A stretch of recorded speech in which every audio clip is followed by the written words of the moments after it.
Il est 18 h, bonsoir et ravi de vous retrouver pour cette nouvelle édition de notre journal. Dans quelques instants, l'essentiel de l'actualité dans la métropole lilloise et on se retrouve ensuite pour la météo et l'infotrafic. Si vous nous rejoignez, bienvenue à toutes et à tous.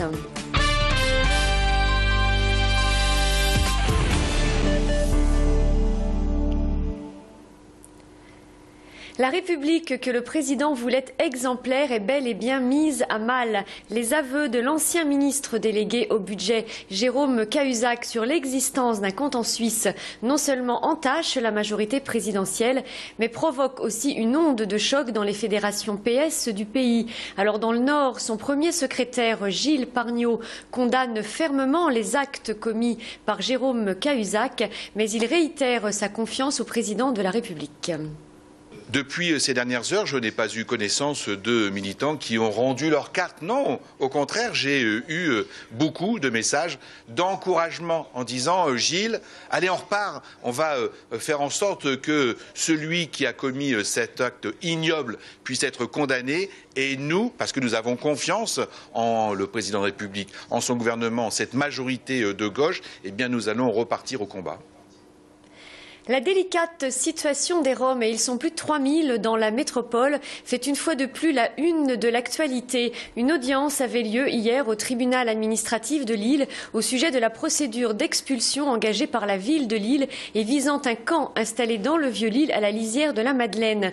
Les conditions d'hygiène épouvantables de ce camp, où vivent près de 130 Roms, sont mises en cause dans cette affaire. Pour préparer le relogement de ces personnes, leur avocat, maître Norbert Clément, a demandé un délai de 6 mois. Le jugement a été mis en délibéré et une décision devrait être prise dans les jours qui viennent. On écoute maître Clément au micro de Macha Grunessen. 6 mois, c'est une cautère sur une jambe de bois. Oui.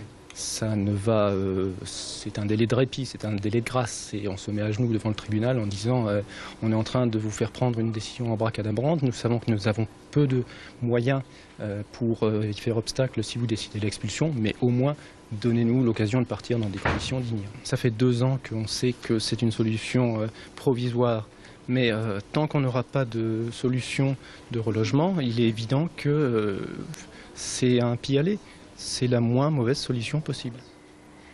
On reste à Lille, mais on s'intéresse cette fois aux récents dispositifs mis en place pour améliorer la propreté de la ville. Les agents municipaux chargés du cadre de vie sont désormais équipés de smartphones dotés d'une application qui leur permet de signaler tous les problèmes nuisant à la qualité de vie.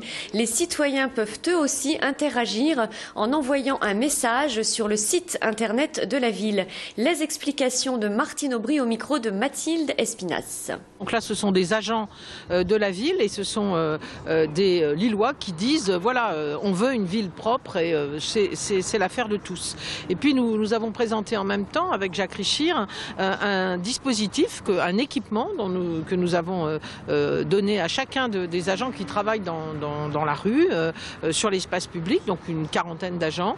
Et avec ce smartphone, eh bien, ils peuvent signaler immédiatement tout ce qui ne va pas. Le développement durable auquel la semaine est consacrée se conjugue aussi au temps du sport, source de bien-être et de bonne santé. Sur l'initiative de l'Union des commerçants Le Gall de Lille, les joueurs du LMBC se sont prêtés hier au jeu de la formation. Des jeunes de 8 à 13 ans ont en effet bénéficié d'une initiation au panier sur une place du théâtre qui avait pris des allures de terrain de basket. Tanguy Lecluse était aux côtés du capitaine de l'équipe lilloise.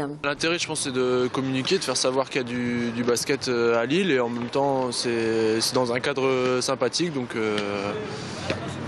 voilà, c'est continuer à faire parler du basket et puis faire découvrir aux gens qu'il y a du basket à Lille Centre. Il faut les amener au sport d'une manière où ils y prennent plaisir. Nous, on est professionnels, c'est notre boulot, mais à côté de ça, il y a quand même une part de plaisir. Et je pense que ça, c'est important aussi à transmettre. Et à travers le sport, il y a certaines valeurs qui sont le respect, les règles du jeu qui peuvent aider aussi, je pense. Et c'est la même chose dans la vie. C'est des choses qu'on retrouve dans la vie courante.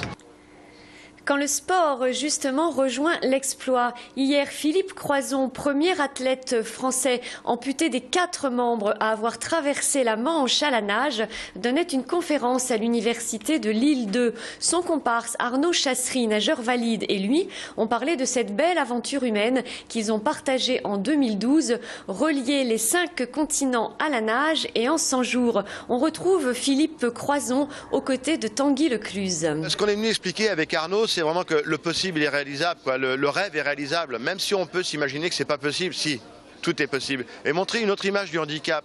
Voilà. Vous voyez, comme on dit, un nageur valide, un nageur handicapé, on a relié les 5 continents. C'est-à-dire qu'on a effacé les différences.